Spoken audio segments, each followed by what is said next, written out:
ये ब्रोमो के लिए Br आता है और क्लोरो के लिए Cl आता है। देखिए एल्कोहल ग्रुप में अगर बात करते हैं तो ये OH क्रियात्मक समूह है, तो OH रहेगा तो इसका मतलब लिखा होगा उसमें ऑल या फिर OL। अगर एल्डिहाइड की बात करते हैं तो एल्डिहाइड में L, इसका जो क्रियात्मक समूह होता है डैश C, फिर सिंगल बॉन्ड से H और उसके बाद डबल बॉन्ड O। तो ये आपको याद करना पड़ेगा, यही मेन है, यहाँ OH मेन है। तो चलिए ठीक है, इसके बाद यहां देख लेते हैं किस तरीके से स्ट्रक्चर बनेगा। यहां लिखा है क्लोरोप्रोपेन लिखा है, क्या लिखा है? क्लोरोप्रोपेन लिखा है। तो देखिए यहां पहले तो यहां क्लोरो दिख रहा है, इसके बाद इसमें प्रोप दिख रहा है, इसके बाद एन दिख रहा है, ठीक है। तो प्रोप में कितने कार्बन होते हैं? तो देखिए यहाँ प्रोप में 3 कार्बन होते हैं, तो इसका मतलब नेट 8 प्रोप। तो देखिए इसमें नेट 8 प्रोप 3 कार्बन हो गया। यहां देख रहे हैं एन है, क्या है? एन। एन का मतलब होता है सिंगल बॉन्ड, क्या होता है? Single bond. इसलिए हर एक कार्बन के बीच में सिंगल बॉन्ड लगा हुआ है, यानी एक कार्बन जो होता है वो 4 के साथ, क्योंकि कार्बन की संरचना 4 होती है तो 4 के साथ बॉन्ड बनाएगा। तो ये 1 2 3 4 ये हो गया, 1 2 3 4 ये हो गया, 1 2 3 4 ये हो गया, ठीक है ना। तो देखिए यहां से ये H इस तरीके से जुड़ जाएगा। आगे देख रहे हैं लिखा है क्लोरो लिखा है, तो क्लोरो मतलब क्या होता है? देखिए यहाँ क्लोरो का मतलब होता है Cl।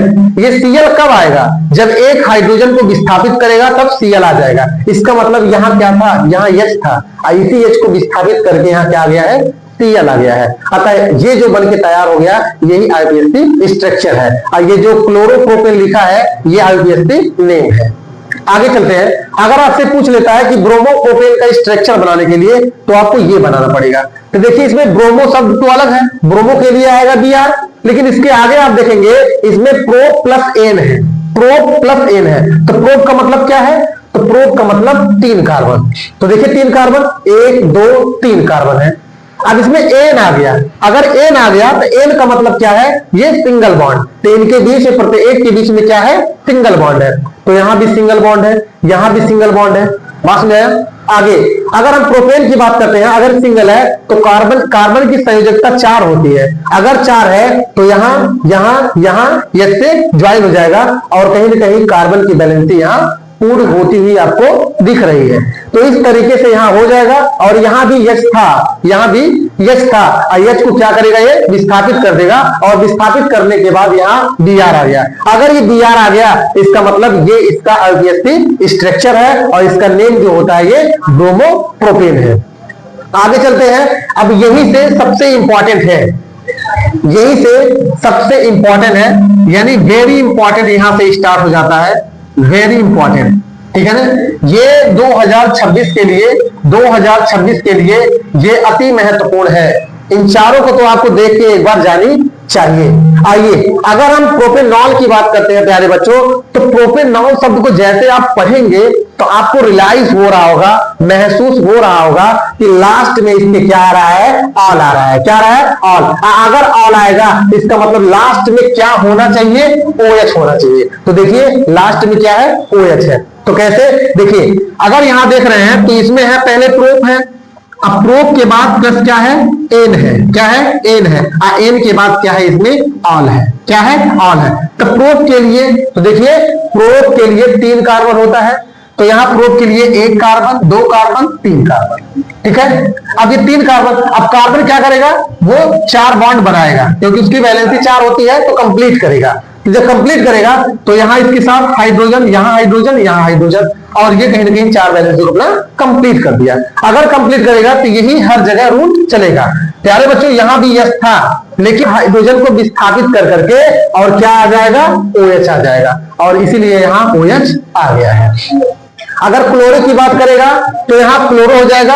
अगर Br ब्रोमो की बात करते तो वहां ब्रोमो आ जाएगा। आगे अगला आप देख रहे हैं यहां लिखा है प्रोपेनॉन लिखा है। क्या लिखा है? प्रोपेनॉन लिखा है। तो प्रोपेनॉन में देखेंगे प्रोप मतलब 3 कार्बन, 1 2 3 कार्बन आ गया।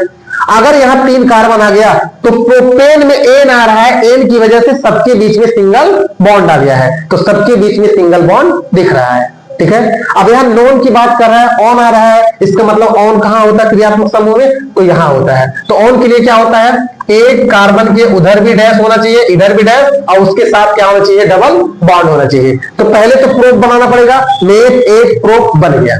इसके बाद एन की बात करा, सबके बीच में single bond single bond single bond हो गया। बात में ऑन आता है, अगर यहां ऑन आता है तो ऑन के लिए हमें इतना चाहिए, तो ये सब बन गया। उसके बाद देखिए यहां सी है, सी के इधर भी डैश है, देखिए सी के इधर डैश होना चाहिए, तो यहाँ सी के इधर डैश और इसके बाद डबल बॉन्ड से ओ। अब ये जो है यही बताता है कौन सा ग्रुप बताता है, ये बताता है आपका कीटोन। क्या बताता है? कीटोन बताता है। अगला ये है कि यहाँ प्रोपेनॉल लिखा है। क्या लिखा है? प्रोपेनॉल लिखा है। अगर ये प्रोपेनॉल है तो देखिए इसमें प्रो प्लस एन प्लस क्या है? एल्डिहाइड का एल है। बात में तो इसमें ये है कि प्रोप की वजह से 3 कार्बन होगा, 1 2 3 कार्बन हो गया। अगर यहाँ 3 कार्बन है तो सबके बीच में कहीं ना कहीं हाइड्रोजन बॉन्ड इस तरीके से आप शेयर कर दोगे। और शेयर करने के बाद मेन ये है, ये मेन क्रियात्मक समूह है, ठीक है। तो एल्डिहाइड का है, तो एल्डिहाइड में आप देख पा रहे हैं एल्डिहाइड में कार्बन है, कार्बन के साथ एक तो होना चाहिए डैश और उसके बाद एक हाइड्रोजन जुड़ा होना चाहिए और इसके बाद डबल बॉन्ड के साथ ओ। तो देखिए यही कार्बन के साथ सिंगल बॉन्ड है और इसके डबल बॉन्ड से ऑक्सीजन जुड़ा हुआ है और सिंगल बॉन्ड से हाइड्रोजन जुड़ा हुआ है और यही आपको बताएगा ये किस ग्रुप से है? एल्डिहाइड ग्रुप से है। आगे प्रोपेनोइक एसिड की बात करते हैं, तो ये क्या है? देखिए prop plus n plus oic acid. तो प्रोप की वजह से 3 कार्बन होगा, जैसे कि 1 2 3 कार्बन हो गया। एन की वजह से सिंगल बॉन्ड होगा, सबके बीच में सिंगल बॉन्ड हो गया। आगे ये ओइक एसिड है, तो ओइक एसिड क्या होता है? कार्बोक्सिलिक। देखिए ये कार्बोक्सिलिक हो गया। अगर एक कार्बोक्सिलिक अम्ल हो गया तो इसका ये जो है, ये आपको समझना सूत्र आपको ये याद होना चाहिए। तो यानी कार्बन के साथ इधर डैश होना चाहिए, अगला इधर OH होना चाहिए और इसी के साथ डबल बॉन्ड जुड़ा होना चाहिए, जो कि यहां जुड़ा हुआ आपको दिख रहा होगा। तो ये यहां जुड़ा हुआ है, तो इसी से निर्धारित किया जाता है कि ये किस ग्रुप का है। तो इसका मतलब ये है, तो ये पता चल गया ये कार्बोक्सिलिक समूह का है। कहां का है? कार्बोक्सिलिक समूह का है। तो इस तरीके से प्यारे बच्चों हम आईपीएससी का नॉमेनक्लेचर करते हैं, इसकी समस्या सूत्र इस तरीके से हम बनाते हैं और इसका कहीं ना कहीं हम नाम भी इसे लेबलिंग करते हैं। तो चलिए ठीक है, मिलते हैं अगले वीडियो में।